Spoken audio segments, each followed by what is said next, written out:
Hey, this is Matt once again. Welcome back to another video, and this is a paid request for Devonte, the second of two requests. Thank you so much for that. For those interested in requesting any type of videos, movie reviews, re-reviews, random thoughts, streams, commentaries, tier lists, rankings, video game playthroughs, whatever the case may be, feel free to send it either directly to my PayPal. Do have a CashApp as well. Links are down below in the info box, and I will get to it as soon as I possibly can. And this is for Intruders, a 2015 film that for a minute I was a bit confused by it because I thought it was the Clive Owen film. Because there was one he was in. Something about him and a family dealing with some monster. Never saw the film, but I heard it wasn't that good. But no, this is from 2015 because he did have the year for it. Which I guess alternately, this is known as Deadly Home. But Intruders, again, I never heard of the film before. And I didn't mind it. I didn't. It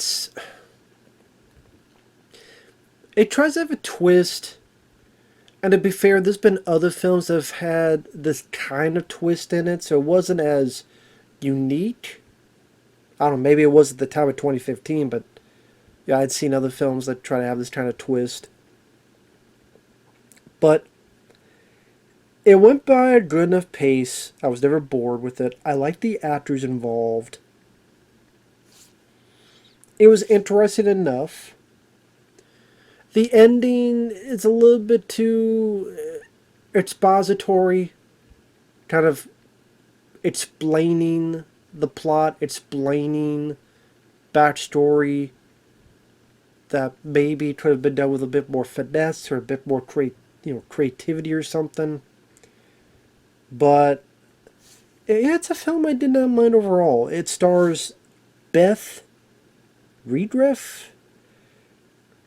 I've never heard of her before. I've never seen her before. I looked at her credits. I don't know any of them. At least none that she was a big star in. I thought she did a pretty good job. Rory Culkin's in the film. He's of course, related to Macaulay Culkin and Kieran Culkin. This one, he was in Signs with Mel Gibson. He was in Scream 4. You also have Martin Starr. I believe he was one of the Deets in Freaks and Deets. I think he was the taller one with the glasses, I believe, of the Deet part of that show. And the idea of the film is Beth plays a girl named Anna who doesn't leave her house. She's agoraphobic. Very afraid if she tries to leave, she has this complete seizure. She just can't leave. And she takes care of her brother who has cancer. And one of the only people she gets to talk to is the guy who delivers food and groceries, played by Rory Culkin, who tries to do stuff to make her smile, like make fun of the food, or, oh, we got 8 apple cobblers, sweet and tart, and I think this is a type of meat, and to make her smile. But eventually her brother does die. The only one she could talk to is Rory Culkin, and they get along fairly well. She's known him for like a year or so as he did deliveries. Then she leaves the room and comes back, and she's got this bag of cash. Hey, I want you to take it, and start a new life. And he's like, no, I can't do that. So then the funeral comes about, but she can't go to her brother's funeral. She can't conquer her fear. Well, then these 3 men break in, and there's a point where a little bit of hide and seek. She tries to escape, but she can't because the door's wide open and she's literally frozen. And even the 3 are kind of confused by it. And then, they start to realize a bit what's going on. Now, like I said, it's not the most original film. I mean, hell, the 3 guys, I know I've used this recently, this word trope, cliche,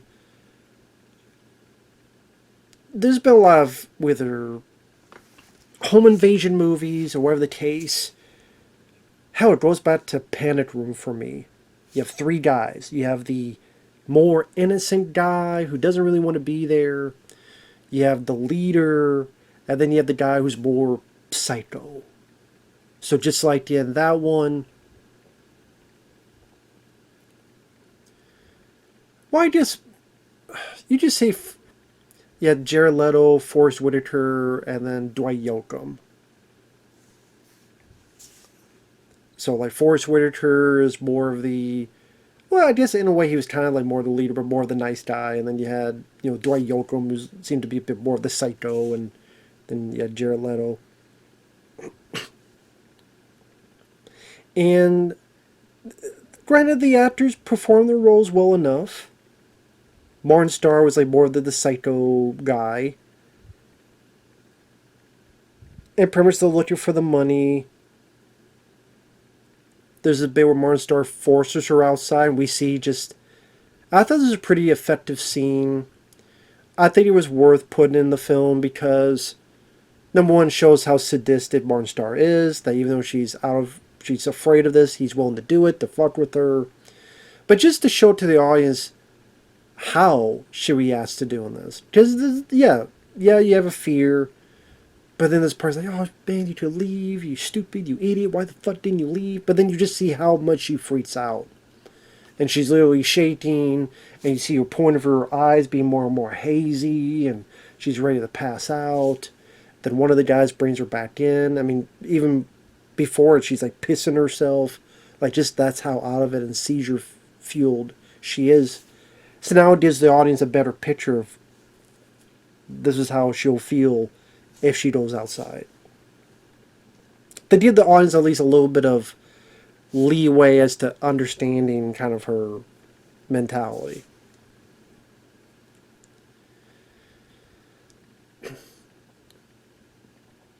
So the three of them are looking for the money. There's some talk between the three of maybe we're going to have to do something with her because they thought she was going to be at her brother's funeral. They didn't know she was going to be there. They can't have any witnesses. Rory Culkin arrives. He's wondering what's going on. They knock him out. They tie him up. Now, they get more into spoilers. Starting now, spoilers. It just is a bit of a twist where, again, in 2015, I wonder if this baby seemed more fresh than it was, but again, I've seen other films, whether it be home invasion films or such, where they do this twist where the person they're in is not who they seem. Now, some done in more of a villainous way, like Don't Breathe. When the people, might have been 3 in that. I can't remember how many were in Don't Breathe. Where they intrude, and then you find out Stephen Lane. Yeah, he's a blind guy, but there's more to it than that. But that one, he was more of a villain. But still that trope of... I need to stop saying trope. That bit of, oh, you think it's going to be a typical home invasion movie, but there's more than meets the eye. In this case, she's willing to fight back, stabs one of them in the neck, drags him to the basement. So the other two search for him, find the blood trail. And then, I thought this was cool. She had this mechanism that makes the stairs disappear. And then you find out that this basement is certainly... I mean, it's not filled with traps, like the collector or anything. It's not. But there's definitely a bit of a secret in the basement, which leaves a bit of the backstory of the main character. So it's not quite traps like Home Alone, speaking of a Culkin. But, like I said, it definitely made me intrigued to see what exactly was going to be the backstory of the main character. I thought the lead girl did a really good job showing that this woman is not quite in the right state of mind as maybe we assumed she was at the beginning. But she's not totally villainous either. And the decent acting and that bit of the story intrigue. And again, it's a pretty short running time. If I didn't say that before, I'll say it now. It's not too long of a movie. Kept me at least involved to see where it was going. I'm sorry about this. My hand's been hurting lately. Anyway. Again, spoilers. She finds out that Rory Culkin had told her friend, the more innocent one, the one that she killed first, about the money. But he didn't know any of this was going to happen. The way Rory Culkin was like, yeah, I told you, my friend, and just couldn't believe it happened. Like, wow, I went to this place with this girl, and she tried to give me this money, and I said no. Something you just tell to your friend, like, look what happened to me today. But she takes a bit of offense to that. Because then she's not in her right mind, and she makes him, like, pushes him down, and he breaks his leg. Actually, I would say he dislocated his kneecap. So she was still a bit pissed that all this is happening because he inadvertently, granted, it's his friend's fault, because the leader was that guy's brother, and then the psycho guy is with them. So she's pissed off at him at first, at Rory Culkin at first. But then throughout the film, when she hears him scream in pain, you tell that she's not really happy about it, and she's just still uneasy about it, and she still like feels bad, but at the same time she's got to be like convinced in doing this certain deed.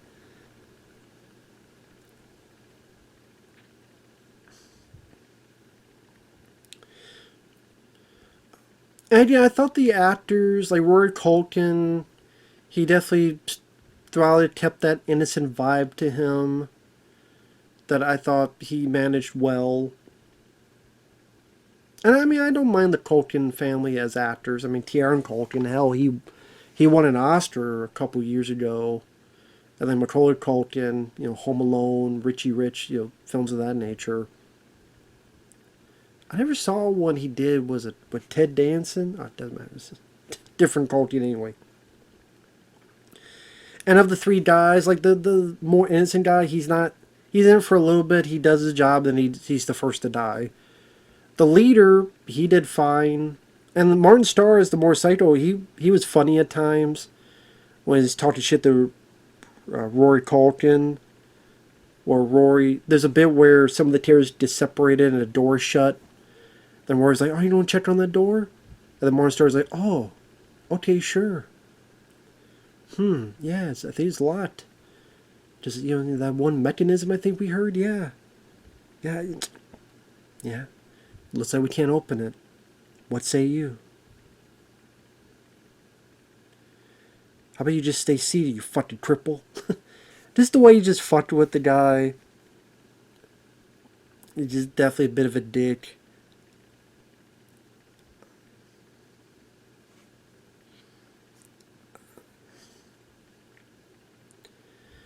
And then pretty much, I could kind of say a whole lot doesn't happen. Because if I run through the rest of the story, Martin Starr breaks to this other room, looks around. The lead comes through like a secret passage, hits him in the head with a hammer. They do a bit of a scuffle, and then the guy bleeds to death. In a way, I kind of thought it was a mistake that he was the next to die, because he's such more of the vivid personality of those three. They seem like he should be the guy who should be the end game of the three to deal with and battle, but it is what it is. Then Rory Culkin's kind of limping on his leg, and this lady who's like a friend who had visited earlier in the film, she comes by, and our lead character has to kind of bullshit her way to get her out. And Rory Culkin's trying to yell for help.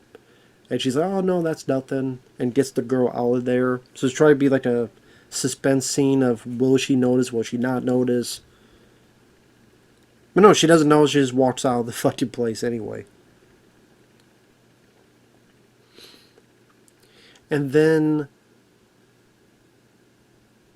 the third of the intruders, he's been stuck in this room that's like a kind of like a kid's room. And there's like a two-way mirror, and there's like a speaker and headphones on the other side. She gets Rory Culkin to go in that room as well.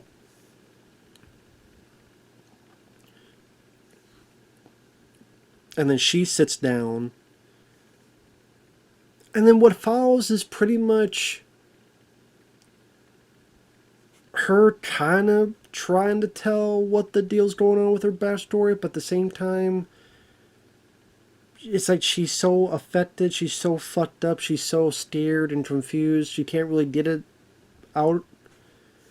So then the other guy, he's got to kind of explain everything where, hey, I'm good at puzzles. Let me just, pretty much, mostly he explains, figures out, read the script as to what's going on, which is, and like the backstory was interesting, it's just, I thought the way they explained it was just kind of a bit weird. And I kind of get it in showcasing just how fragile the lead girl is, where she's kind of set in a certain way, a certain repetition, a certain rinse and repeat style, that when that system is broken, she kind of is too. It was the only system she knew for the longest time. So when that cycle is broken, she just doesn't know what to do. But the backstory is, her and her brother, their dad assaulted her, did stuff to her. And the brother had killed the dad to protect his sister. So then throughout the years, they would go after perverts and pedos to lure them to this room, to confront them on their deeds. I guess either they would be led to the other room and there'd be this noose. Okay, either A, make them feel a certain... I think it explained it, but I was a bit confused. That's my own fault. Because there's a noose on the other room. Either the brother would grab people and hang them over there, or they would make them feel so bad about themselves they have a gun given to them and blow their brains out. So maybe but at the same time, I'm like, well, what if they use the gun to shoot through the thing? Or would they be able to shoot through the thing? You would think of all the people that probably would have happened at least once or twice, just by the odds. If so, then wouldn't he have a gun just in case? And I don't know, maybe if he shot through, maybe it's bulletproof. I don't know if they ever specified it was bulletproof. Maybe some had, and then that's when the other guy comes in and gets them, or they drug them with food. I know they mentioned food. Does he show a little bit of rotten food? Maybe they try to get him to do that, and if they don't, then they give him food, then he get drugged, and then the brother puts him and hangs him there. Something like that. But they go after the pedophiles.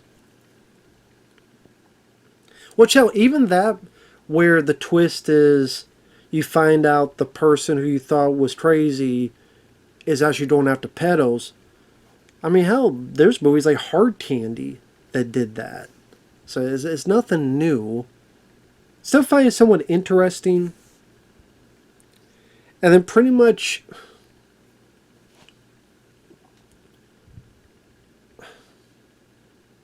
Again, I guess it's supposed to be part of this lead girl's psyche and how fragile it is. She tries to get him to do the same thing that others done, and he's like, no, I'm not that weak.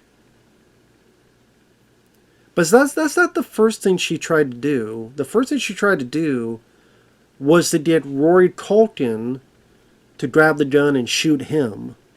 I just liked her own brother had killed them and did the deed.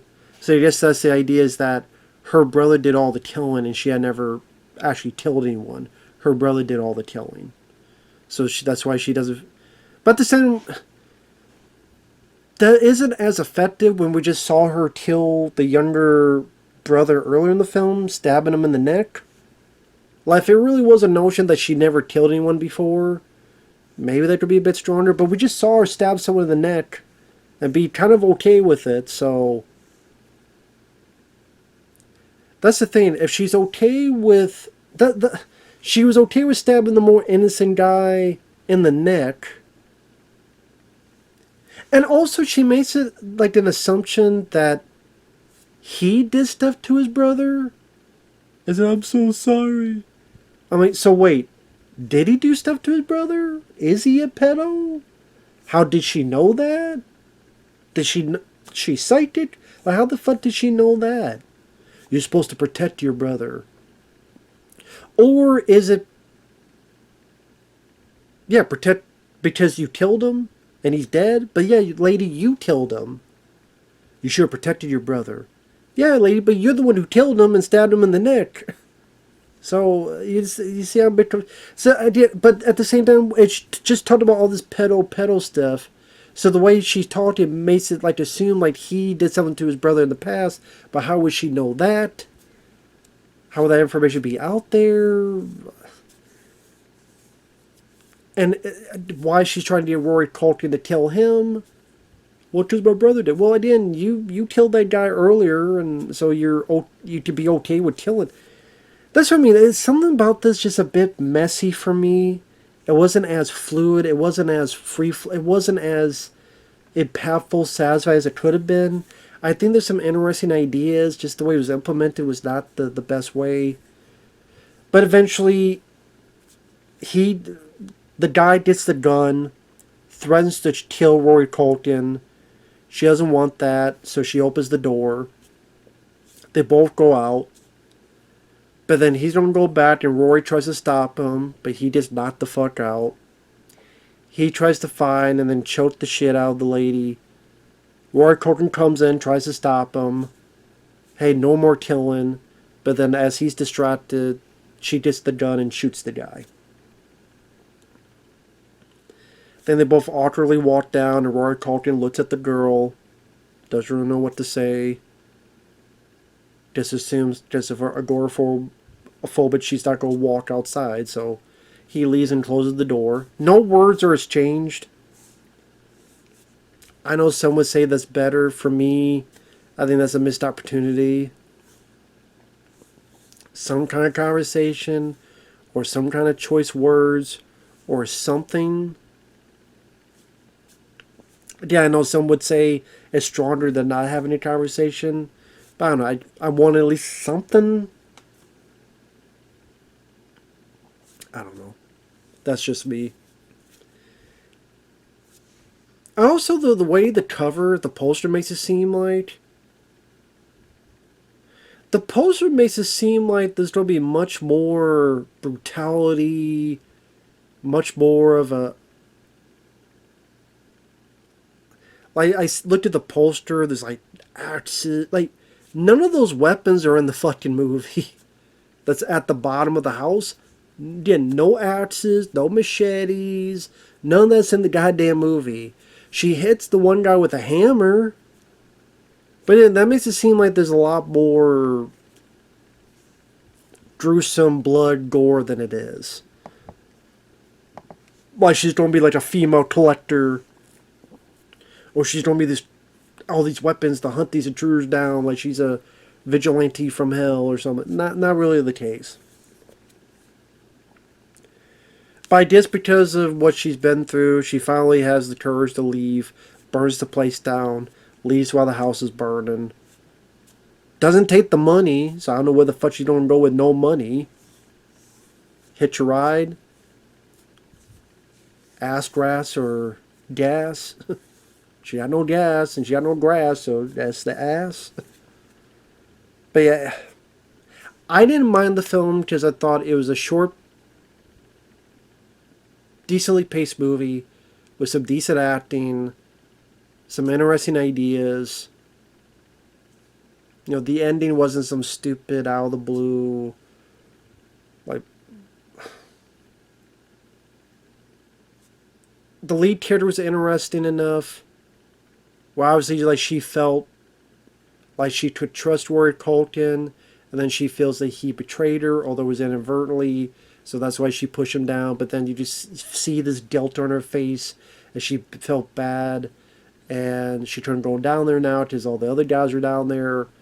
But then, like, she's trying to show them the truth. Like, you gotta know where I'm coming from. Like, you gotta know what's going on. I can't explain it to you yet. Maybe, like, her being desperate for some kind of connection with this guy. Maybe that could have explored even more. I think the ending, there's a little bit of clunkiness where it's just kind of just sitting there, listening to all this exposition. I like the lead girl. Like, she's fragile. She's just kind of desperate to, again, hold on to this, again, this cycle that she's so used to because of her brother. I think there's some interesting ideas here. Some things I think could have been more fleshed out. And also, would have been nice to see a bit more of an exploitation factor, violence, gore. There's not a whole lot of that. I think there's some maybe fun that could have been had with that as well, if you want to go in that direction. But, maybe that's not the one. Again, the poster makes it seem like it's going to be much more of a crazier movie than it is. But, overall, I thought it was okay. I thought it was an okay film. I could see why I never heard of the film before, but it was worth the watch. I thought, I've seen much, much worse. I think the actors, especially the lead, it was worth the watch for that. I like some bits of the story. It's just there's others I think that could have been reworked, in my opinion.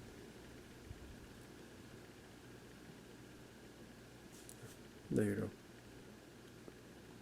But it's not like You're Next or something where she's just going to go buck wild crazy. That's another film that did that. You're Next, where there's invaders and then she decides to kick ass and she's killing people and there's more to her than people think. Maybe not to this extent, but... So again, it's not like it's never been done before. So that's why it didn't feel maybe as refreshing as maybe to some people, but... I'd rather watch this than The Strangers, the original or the remake. I like that it wasn't just a home invasion movie, and that's it. So, at least add a little bit of that, something different, compared to those movies, I should say. Okay, I can at least appreciate that. So, with that said, thanks for watching. Take care, and yeah, that was okay. We'll talk to you later. Bye-bye.